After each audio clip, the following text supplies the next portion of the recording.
Merhaba Murat Tesisat takipçileri. Bugün Keçiören Kuşcağız'da bir dairemizde su kaçağıyla beraberiz. Kaçağımızın yerini tespit ettik. Tespitimizi LD6000 ile Trotek LD6000 üstün su kaçak tespit dinleme cihazıyla tespit ettik. Hemen şuradan kaçağımızın yeri tam mikrofonumuzu koyduğumuz yer nokta. Tabi burada kaçak tespiti için termal kameramızı da kullandık. Kameramız şuradan net bir şekilde görüntülü olarak da kaçağı görebiliyoruz. Hemen şunu çekelim. Şunu çektikten sonra tam üstüne koymuşuz. Çünkü kaçağımız burası. Lazerleyelim kaçağın yerini. Evet. Tam şurası. Lazerlediğimiz nokta kaçak.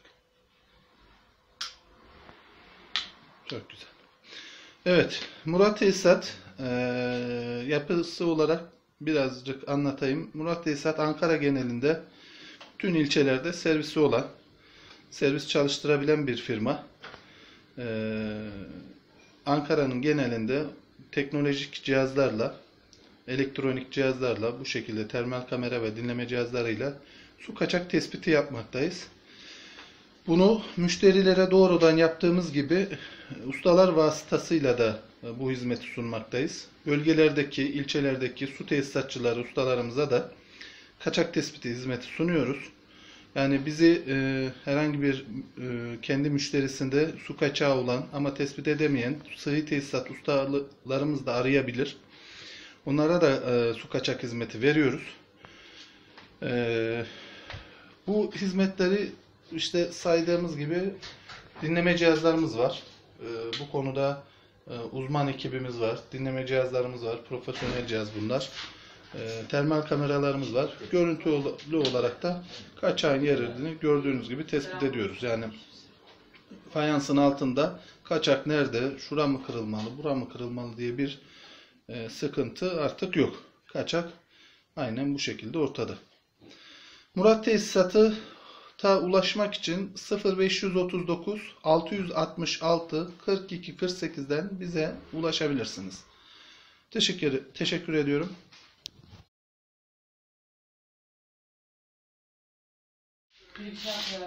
Evet.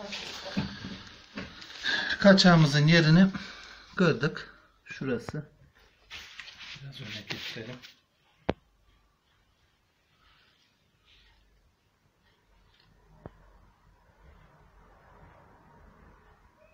Evet, burası. Vanayı açtınca daha net ortaya çıkıyor. Yok, ben burası.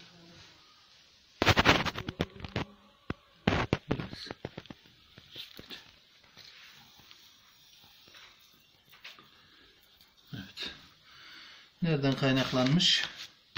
Dirsekten kaynaklanmış. Kaynak hatası değil ama şöyle değerlendirelim.